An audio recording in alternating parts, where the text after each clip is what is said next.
Now the next thing we would talk about is temperature. You can monitor the air temperature with one of these fish thermometers. It can easily hang on the side, and you'd want to keep the air temperature in the 80s during the day, but no lower than 60 degrees at night. Remember, we're going to shut the light off at night. Now if the temperature is going to go below 60 degrees at night, you can buy an underwater turtle or aquarium heater.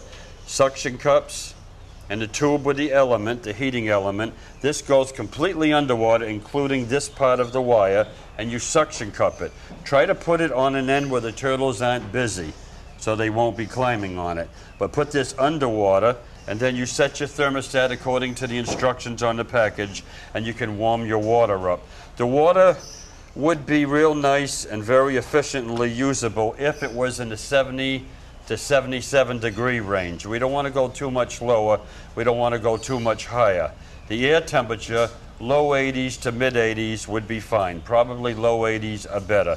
And you can monitor it under the incandescent light or on the cool end. It should be in the 80s here and low 80s or less on the cool end. Well, I think the next thing to do is perhaps we'll add the turtles to the water. Put a couple in there? Yeah, so we can even put all of them, and then you'll see how some of them will want to get up on the log, some will want to swim. They have a wonderful time.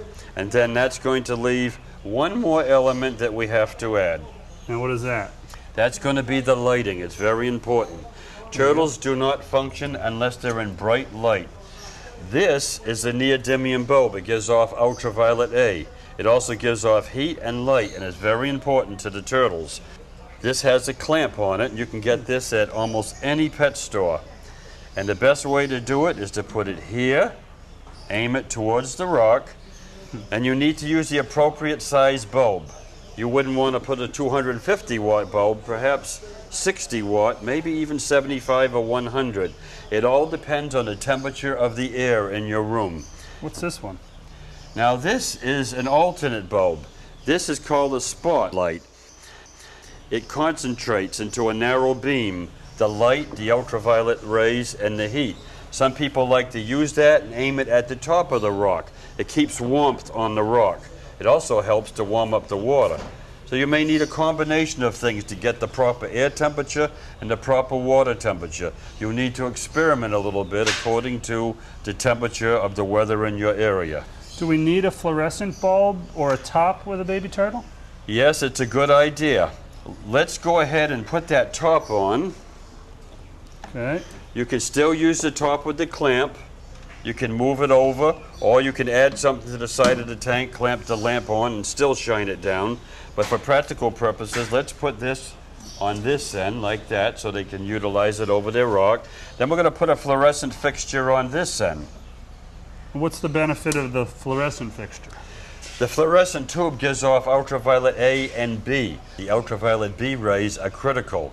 They interact with the outer layer of skin on the arms and legs. This is why you see turtles in the pond on a rock or on a log or a piece of something with the arms and legs outstretched. They're actually manufacturing vitamin D3 in the little capillaries, the tiny blood vessels in the surface of their skin.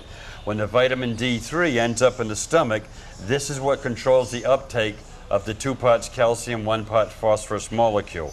So this is critical. In the southern climates, we put them right out in the sun 10 minutes at a time, but never let sun pass through glass, either through a window or an aquarium.